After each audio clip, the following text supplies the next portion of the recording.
Hey folks, this is Kalani. The Shadowlands expansion might be reinventing the endgame of World of Warcraft if one of their key features really takes off. The Tower of the Damned will pit you against level after level of ever-changing, always shifting opponents and obstacles and reward you based upon how far you can get.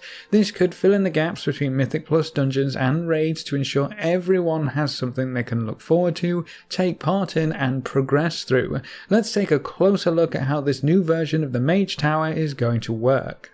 The Tower of the Damned stands at the centre of the moor, and it's that giant spiky castle that we saw in the sky above Icecrown. It's almost a mirror of Icecrown Citadel on the other side of this vale. It actually has another name too, Torghast. Perhaps the most exciting part about this tower is that the content is going to be soloable, or you can venture forth with up to 4 extra friends for a full party of 5. The tower will scale to however many players you have, so you should be able to progress well even if you're delving into this on your own. I assume a group will typically do better just because you're going to have access to a wider variety of abilities, utility, roles, and powers. Having a tank, a healer, and 3 different types of DPS will always yield better results when compared to just having a healer, for example.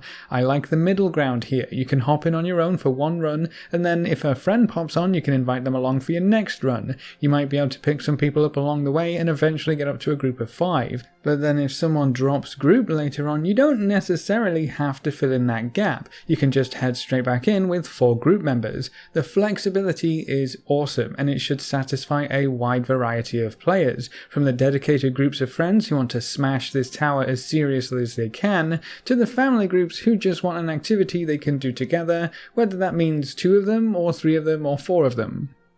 So you've got your pals together, or maybe you're venturing solo, but what does this tower thing actually look and play like? If you've ever watched Sword Art Online, I kind of imagine it's going to be a little like that, just on a smaller scale. You'll pass through some hallways, maybe a few tunnels, and come upon a boss room. To move on to the next level or floor of the tower, you'll need to take down the bosses. I mean, I hope there are boss rooms or at least key locations that you have to clear to progress, but we don't actually have too many specifics about how the mobs will work. We just know that as you progress further up the tower, the monsters will get considerably more difficult to deal with. This is going to be a case of get as far as you can and grab all the treasure and rewards you can find on the way up. If you die, too bad, but let's get in there again and see if you can go a bit further next time. All of the floors and levels and even monsters are going to change every time you enter the tower, so one playthrough shouldn't ever be the same as another one.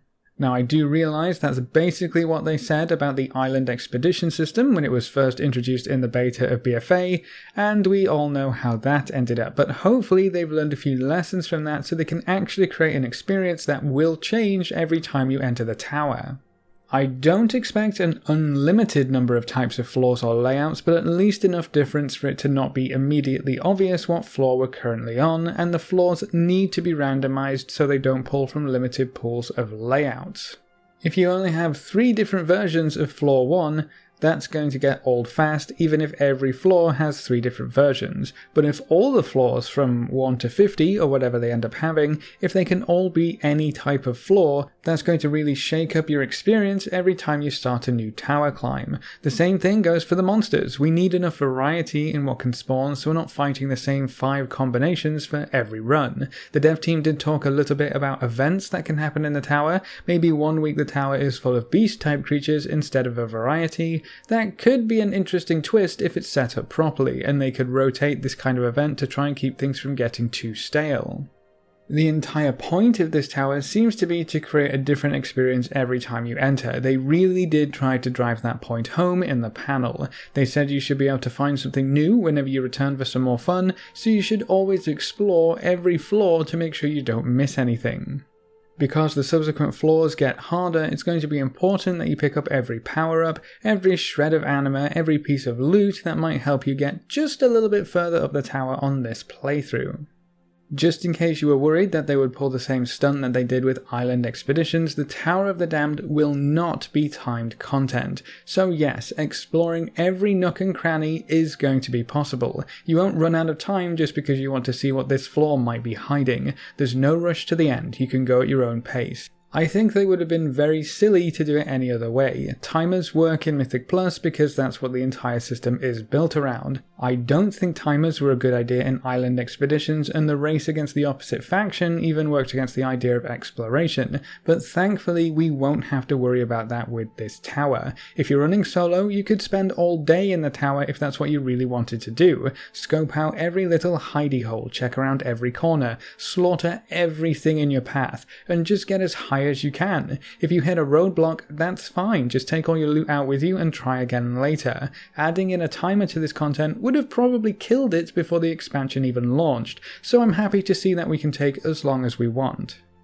The best thing about the tower is that even if they mess up the floors a little bit or the monsters aren't too varied, your run through should still be drastically different thanks to the new Anima system. Now be careful here, we're not too sure if this Anima system is directly tied to the new Anima currency. They couldn't make this any clearer really, could they? It's like Azerite power and artifact power all over again. Finding Anima in the tower will grant you new bonuses and effects. When I say powerful, I mean powerful. How about Flame Shock lasts forever? The catch here is that these powers are temporary. You'll lose them when you end your current tour of the Tower of the Damned. This is where the roguelike element comes in. As you progress, you'll find more and more abilities and effects. You might even want to try and combine a few to make some sort of build that focuses on a key aspect of the tower. The dev team actually gave us an example of this relating to a creature called Morats. The first power here increases the duration of a player's soul shape ability by 50%.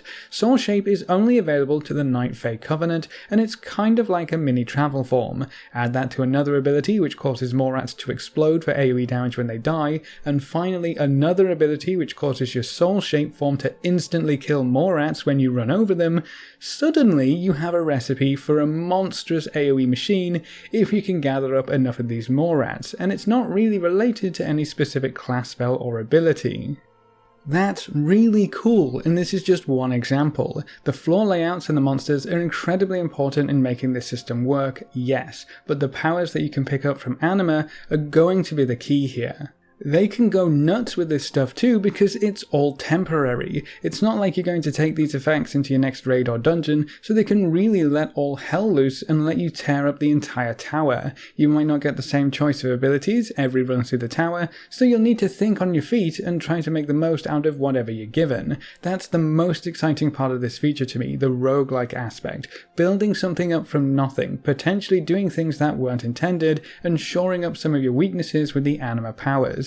This should also give you a fighting chance if you want to run this solo. If you don't have any self-heals, pick up some Anima healing powers. If you're not very tanky, choose the survivability Anima powers. They can do so much with this system. I hope they really go crazy with it and don't hold anything back. If this Anima system is linked to the Anima currency, that could also be a major reason to take part in the Tower of the Damned. We don't know too much about the Anima currency, but we do know the dev team doesn't want to create another artifact power grind. Apparently, to be optimal with Anima, we're only going to need a small amount of it every week. After that, it's just going to be progression towards cosmetics, so maybe that will fix the whole AP grind thing and we won't have an Anima power grind in place of an artifact power grind, but the tower might still be a good source of this new currency in the Shadowlands expansion. Another fantastic reason to run the tower is to acquire a few legendaries. That's right, legendaries are coming back in Shadowlands and they're going to work kind of like the Legion legendaries from what we've been told, with one major exception. You'll be able to work towards the legendary of your choice and craft them yourself. A big part of that is going to be collecting legendary affixes and effects. From the panels of BlizzCon, it sounds like you need to craft the different pieces of a legendary and then slap them together. So you need to craft the base armor piece, you might need to find or craft the actual legendary effect, and then you might even be able to choose what stats go on this legendary by using specific gems.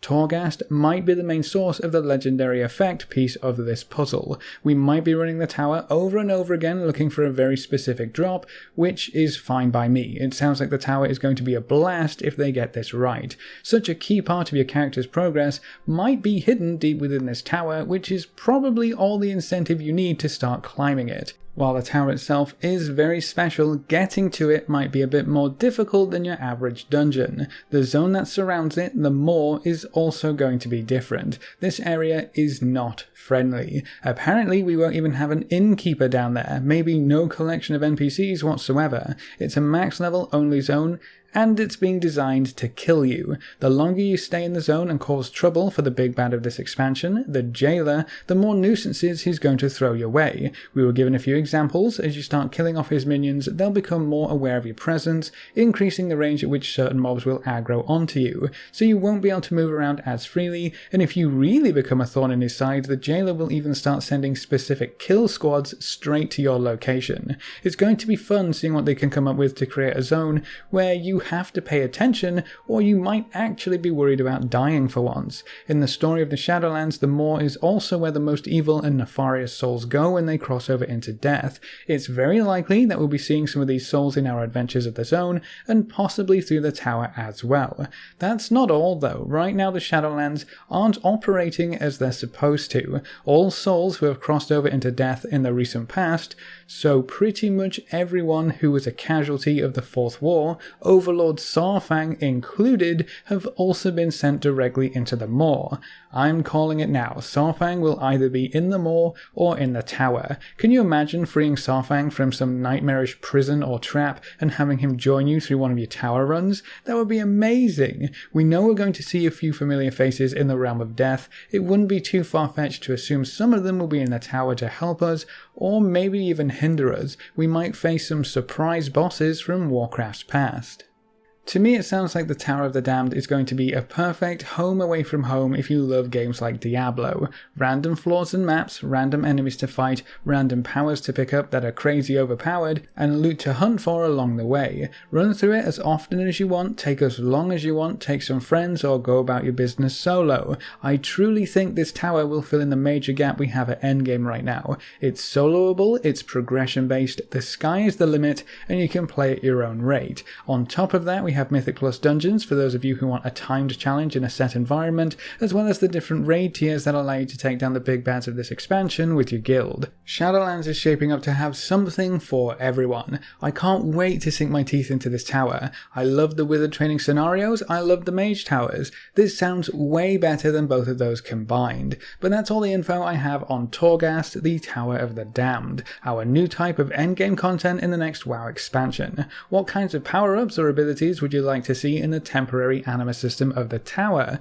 Do you think you'll try to tackle this tower alone or with a group of friends? Leave all your thoughts in the comment section below. A big thank you to all of our supporters over on Patreon. You can see their names floating by on screen. If you want to join these lovely guys and gals, you can find a link in the description below. Remember to leave a like just below the video before you leave, and if you want to see more, make sure to subscribe. But apart from that, thanks for watching folks, good luck and have fun, and as always I will see you next time.